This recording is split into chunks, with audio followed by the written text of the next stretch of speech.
Wow. The way that fight went down was shocking. I mean, there were a lot of people picking Terence Crawford to win this fight.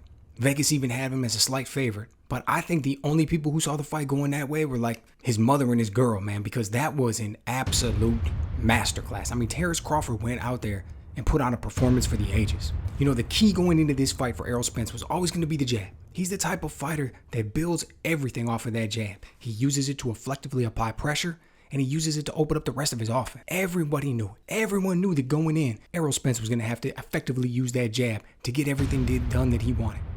Well, Terence Crawford and his team knew it too. The only question was whether or not Crawford was going to be able to do anything about it. And clearly, he had an effective answer for it, man. And it was as simple as it was beautiful. Instead of going with his normal flicking jab, he switched it up and used a power jab. That thing was like a battering ram. It was like it was coming out of a shotgun. And most importantly, he jabbed with Spence. So every time Errol Spence shot a jab, Terence Crawford was shooting a jab back at the same time. And that didn't allow Spence to build any momentum. It didn't allow him to put together anything off of his combinations. It didn't allow him to build anything with that jab. And when you combine that with the hand speed advantage that Crawford had, man, those were two of the key ingredients in that masterpiece that Bud was cooking up. And once he took away Spence's jab, and once he displayed that he had the hand speed advantage, in retrospect, it was the beginning of the end right there. Because that is what set the stage for the counterpunching. And the counterpunching was the final nail in the coffin, man. Spence had to start reaching. He looked slow. He looked off timing, off rhythm. Once Bud took that jab away and he had the hand speed advantage, Spence had no choice but to try to force things. He's already an aggressive fighter. He already likes to come forward. Now he's forcing it. Now he's reaching. He couldn't work behind the jab, and once he started reaching, he left openings for Crawford to take advantages of. And those punches that were coming back were so sharp, so crisp. Those things were like lasers. The 2-1, the counter uppercut, final sequence that starts it all off. It was a catch and counter right hook. I mean, starting in the 5th round, Terence Crawford looked like he was in such control of the fight, man. He was just like a maestro out there conducting an orchestra. He's backing up. He's pivoting off at slight angles. He's countering hard to the body. He's going upstairs. There wasn't one facet of the game that Terence Crawford didn't shine at tonight. Even on the inside. That was an area where a lot of people thought Spence would have an advantage. Crawford was able to come over the top of these small spaces and land shots. He was able to step back and create just enough space to get his power shots off. I mean, he did absolutely anything and everything he wanted out there tonight. Errol didn't have an answer for anything. Look, in the post-fight interview, Errol Spence indicated that cut down to 147 was likely a little bit more tough than some of these other cuts. It was likely a little bit too tough. You know, he said a lot of times I can go in there, I don't necessarily feel quite right, but I can kind of power through it. I can get things going. I can make it happen. I may feel a little bit sluggish at first, but I'm able to kind of get started. Tonight I wasn't able to do that. No excuses. He was the better man, all of those things. And I believe him. He didn't sound for 1 second as though he was making an excuse. He was just kind of letting it be known, and it is what it is. You know, that cut to 147, it likely took it out of him. Because I'll tell you, man, I've never seen him look the way the way he looked tonight. And I don't mean to indicate that even on his best night, Terence Crawford wouldn't have been able to do what he did, because Terence Crawford looked so dominating tonight that I swear, man, it looked like you could have put anybody in front of him tonight and he would have gone out there and just put on a magical performance.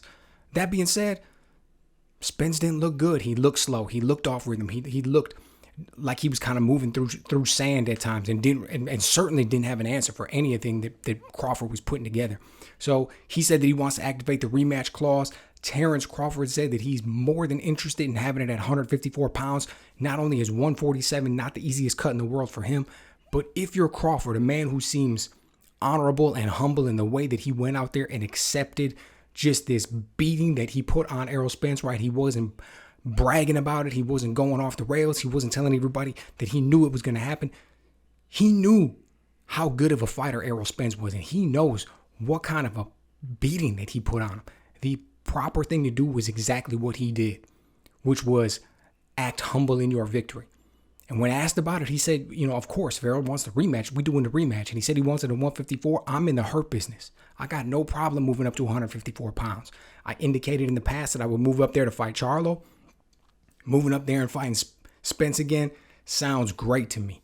So the only question now is, do we want to see that fight again? I mean, this was such a beating under normal circumstances, nobody would be talking about a rematch. But, we've got this little caveat in there. We've got this little thing that people are going to be talking about because this doesn't negate anything that Errol Spence did in the past. This can't take away from any of the performances that he put on. But if we look at this and if we believe that even 10%, 15%, 20%, whatever you want to believe, the performance that Errol Spence put on, that a part of that was due to the fact that he had too nasty of a weight cut, then you're going to be interested in that fight at 154 pounds. If you think it doesn't matter if this fight happened at 150, 160, 170, 180, that what we saw from Bud tonight shows that he's on a completely different level in Errol Spence, then you're not going to be too interested in the fight at 154. Look, I'm going to watch all of them regardless. I signed up for all the fights 50 years ago.